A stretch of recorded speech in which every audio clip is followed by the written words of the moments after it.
School exam. Exam ये शब्द शायद किसी हॉरर स्टोरी से भी ज्यादा डरावना है।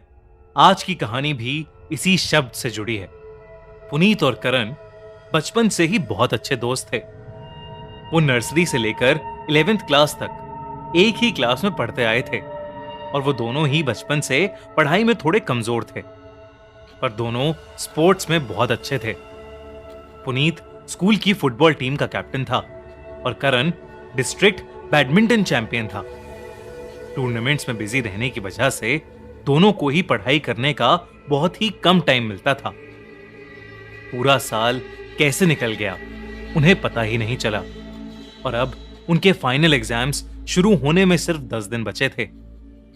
उन दोनों का उन एग्जाम्स में पास होना बहुत जरूरी था, क्योंकि अगर वो फेल होते तो उनके पेरेंट्स उनके सारे स्पोर्ट्स छुड़वा देते। पुनीत, हाँ भाई। यार ये साल का लास्ट एग्जाम है यार, कैसे पास होगा यार तैयारी तो मैंने भी नहीं की, अब क्या ही हो सकता है। यार मुझे इस बात का डर है रिजल्ट आने के बाद पापा मम्मी का रिएक्शन क्या होगा। पुनीत और करण पढ़ने की कोशिश भी कर रहे थे, लेकिन पढ़ाई में उनका मन ही नहीं लग रहा था। एग्जाम में फेल होने का डर उन्हें सताए जा रहा था। ऐसे ही करते करते 9 दिन और बीत गए और अब भी दोनों के बहुत ही बुरे हाल थे। अगली सुबह एग्जाम था और ना तो पुनीत और ना ही करण को कुछ भी आता था।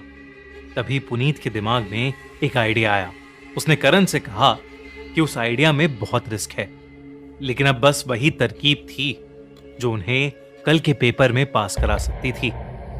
उनके स्कूल प्रिंसिपल का बेटा योगेश पुनीत का बहुत अच्छा दोस्त था।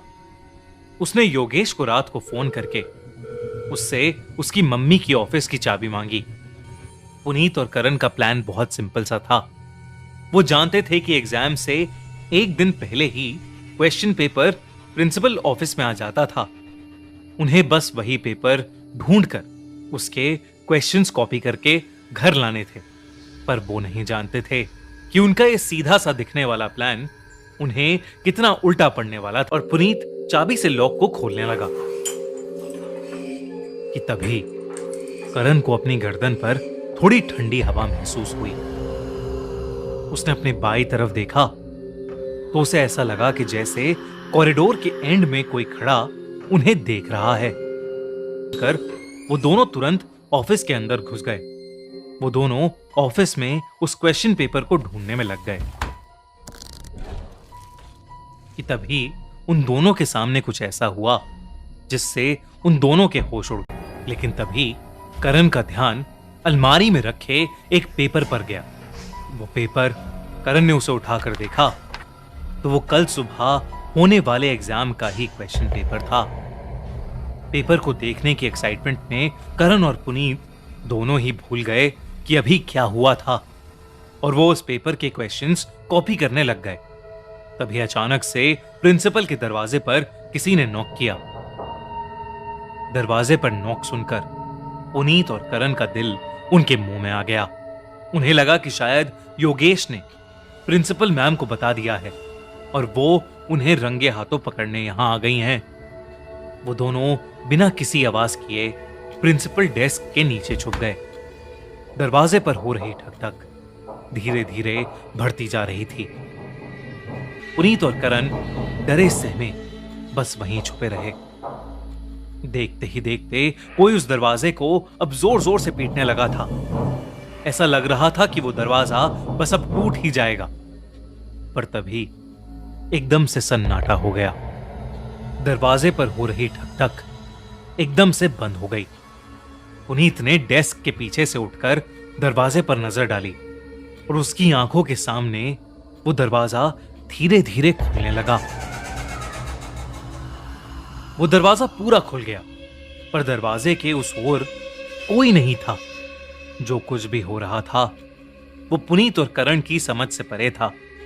वो बस उस एग्जाम पेपर के क्वेश्चंस कॉपी कर कर वहां से निकलना चाहते थे, पर उनका वहां से निकलना इतना आसान नहीं होने वाला था। पुनीत और करण ने डेस्क के नीचे बैठे बैठे ही क्वेश्चंस कॉपी करना शुरू कर दिया। जितने भी क्वेश्चंस कॉपी हो सकते थे उतने क्वेश्चंस उन्होंने कॉपी किए और उस रूम से बाहर भागने लगे। पर वो जैसे ही कमरे से निकलने लगे, उनका पैर कहीं अटका और दोनों ही मुंह के बल नीचे गिर गए। गिरने पर करण की नाक पर बहुत जोर से चोट लग गई और उसकी नाक से खून बहने लगा। वो झटका उसे इतनी जोर से लगा कि करण देखते देखते ही वहीं बेहोश हो गया। पुनीत करण को देख ही रहा था कि तभी उसे अपने पीछे कुछ महसूस हुआ। उसने जमीन पर लेटे लेटे ही अपनी गर्दन को घुमाया तो उसे अपने पास नीले सड़े हुए पैर दिखे। उन पैरों में पस पड़ी हुई थी और वो देखने में बहुत ही ज्यादा भयानक लग रहे थे। करण ने हिम्मत करके नजर उठाई तो वहां एक आदमी खड़ा था कि पुनीत कुछ कर पाता।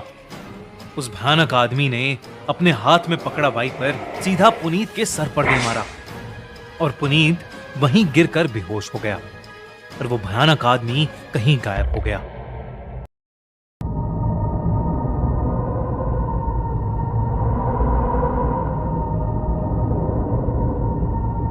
अंकल, क्या वो सच में वो मरा था? मुझे भी यही लग रहा था, क्योंकि जब हम दोनों वहां पे थे तो ऐसा आभास हुआ कि वहां पे कोई है और सड़ा हुआ पैर भी देखा। हाँ, ठीक है, हम दोनों स्कूल छोड़ देते हैं।